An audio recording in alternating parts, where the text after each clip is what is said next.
Maintenant que nous avons installé l'extension Guide dans Photoshop, nous pouvons l'utiliser à tout moment pour affiner notre mise en page. Nous savons qu'à tout moment, nous pouvons aller dans le menu Fenêtre Extension pour appeler ce petit panneau qui s'affiche tout comme les autres panneaux de Photoshop. Nous allons donc voir comment utiliser l'application Guide dans Photoshop efficacement. Vous avez à votre disposition deux onglets. Le premier, Grid, le deuxième, Sets. Le premier vous permet en fait de définir les différentes valeurs que vous souhaitez utiliser pour votre grille de mise en page. C'est une ergonomie assez intuitive qui vous permet très facilement de placer des repères.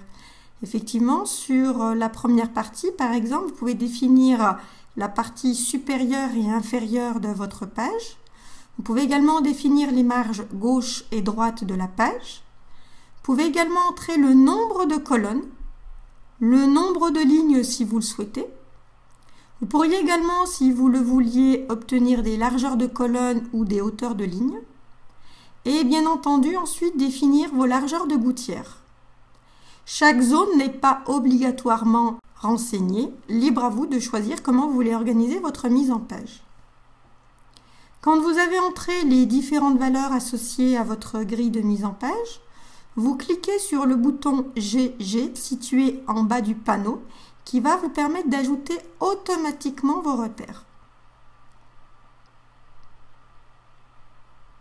J'ai donc choisi une grille de mise en page à 28 colonnes avec des repères haut et bas de 90 pixels qui définiront notamment ma zone de header et de footer, mes marges latérales, gauche-droite et une largeur de gouttière de 5 pixels.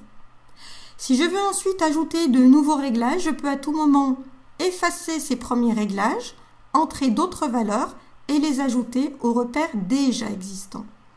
Si par contre je veux complètement réinitialiser ma grille de mise en page, j'ai mon petit bouton Sens interdit qui me permet d'annuler l'ensemble de mes repères et de partir éventuellement sur d'autres valeurs de grille. Voilà comment utiliser le premier onglet. Le deuxième onglet, Sets, correspond en fait à des paramètres prédéfinis dans votre extension Guide. Effectivement, pour gagner du temps, vous pouvez directement demander à votre applicatif d'ajouter rapidement un système à 2 colonnes, 3 colonnes, 8 colonnes, 4 lignes, etc. Mettons que je choisisse 8 colonnes et 4 lignes, je n'ai qu'à cliquer ici, recliquer sur mon bouton GG qui va me permettre de placer automatiquement mes éléments de grille de mise en page. Si je veux ensuite partir sur un système de 2 colonnes, cumulé au premier, je peux tout aussi bien le faire.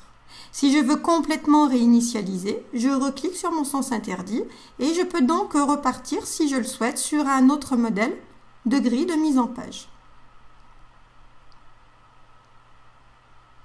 Si par contre je souhaite garder en mémoire les réglages que j'avais précédemment mis en place dans le premier onglet, je pourrais évidemment les utiliser dans mes paramètres prédéfinis.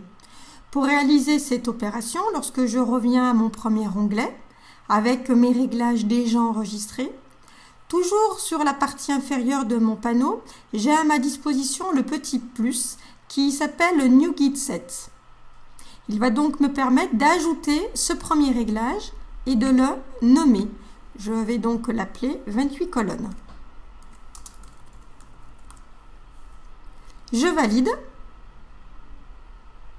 Et voilà maintenant comment je retrouverai ce premier réglage dans les réglages déjà prédéfinis.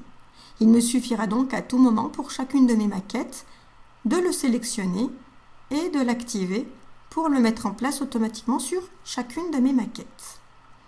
Vous pouvez constater que l'utilisation de ce plugin est très simple, très efficace et vous permettra d'obtenir une mise en page un peu plus efficace et un peu plus poussée que celle que vous obtiendriez avec 978 grids. Libre à vous ensuite de vous faire plaisir. Quoi qu'il en soit, vous pourrez être sûr que le départ sera quasiment assuré.